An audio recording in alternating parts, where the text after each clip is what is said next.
কলিয়া ভোমোৰা দলঙত অঘটন পুৰণি কলিয়া ভোমোৰা দলঙৰ পৰা ৰেলিং ভাঙি ব্ৰহ্মপুত্ৰৰ বুকুত পৰিল এখন বাহন তেজপুৰ দিশৰ পৰা কলিয়াবৰ অভিমুখে আহি থকা বাহনখনে নিয়ন্ত্ৰণ হেৰুৱাই দলঙৰ পৰা ব্ৰহ্মপুত্ৰত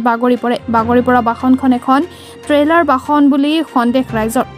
বাহনখনত দুজন ব্যক্তি থকা বুলি সন্দেহ কৰিছে ৰাইজে ঘটনাস্থলীত ইতিমধ্যে শোণিতপুৰ জিলা প্ৰশাসনৰ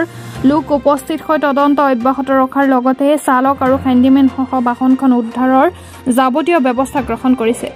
অৱশ্যে কেনেদৰে এই দুৰ্ঘটনা সংঘটিত হ'ল বা বাহনখনত কি আছিল আৰু কেইজন মানুহ আছিল সেয়া অৱশ্যে পৰৱৰ্তী সময়তহে পোহৰলৈ আহিব গাড়ীখন মানে আমি ধাৰণা কৰাৰ মতে কলিয়াবৰ ফালে তেজপুৰৰ পৰা গাড়ীখন কলিয়াবৰ অভিমুখে আহি থকা অৱস্থাত ব্ৰিজৰ প্ৰায় 4 নম্বৰ 5 নম্বৰ মানৰ খুঁটাৰ ওপৰত গাড়ীখন এক্সিডেণ্ট হৈ পেলাই ট্ৰেইলাৰ গাড়ী এখন তলত পৰিছে এতিয়া গাড়ীখনে অভাৰটেক কৰোঁতে পৰিছে নে কিবা যান্ত্ৰিক বিঘিনি ঘটি পেলাই গাড়ীখন তলত পৰিছে আমি একজেক্টলি ক'ব পৰা নাই আৰু এনেই কিছুমান মাছমৰীয়াৰ মুখৰ পৰা শুনিব পাইছোঁ গাড়ীখনত দুজন মানুহ আছে বুলি ইহঁতে ধাৰণা কৰিছিল কিন্তু সঠিক ৰূপত এতিয়াও ক'ব পৰা নাই আৰু গাড়ীখনৰ ভিতৰত মানুহ আছে কি নাই বা পানীত পৰি গ'ল সেইখিনিও আমি ক'ব পৰা নাই এতিয়া SDRF টীম আহিছে উদ্ধাৰত নামিছে পৰৱৰ্তী সময়তে আমি ক'ব পাৰিম কেনেধৰণৰ কি হৈছে গাড়ীখন দেখিবলৈ পাইছে দুটা ভাগত বিভক্ত হৈ গৈছে গাড়ীখন ট্ৰেইলাৰ গাড়ী হয় দুটা ভাগত দুই টুকুৰা হৈ তলত পৰিছে গাড়ীখন পুৰৰ কলিয়া ভোমোৰা দলং অৰ্থাৎ ব্ৰহ্মপুত্ৰ দলঙৰ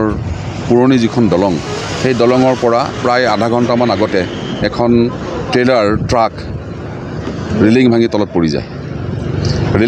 পৰি যায় মানে ট্ৰাকখনে খুব বেছি তীব্ৰ বেগত আহিছিল বা কোনোবা এখন গাড়ী ক্ৰছ কৰিবৰ কাৰণে তেওঁ অভাৰটেক কৰিবৰ কাৰণে খুজিছিল কাৰণে হ'ব পাৰে এই ট্ৰাকখন তললৈ পৰি যায় আৰু তললৈ পৰি যোৱাৰ লগে লগে ইতিমধ্যে তাত ড্ৰাইভাৰজন সন্ধানহীন হৈ আছে আৰু ড্ৰাইভাৰৰ লগত কোন মানুহ আছিল কেইজন মানুহ আছিল আমি এতিয়াও সন্ধান কৰিব পৰা নাই ইতিমধ্যে জিলা প্ৰশাসনে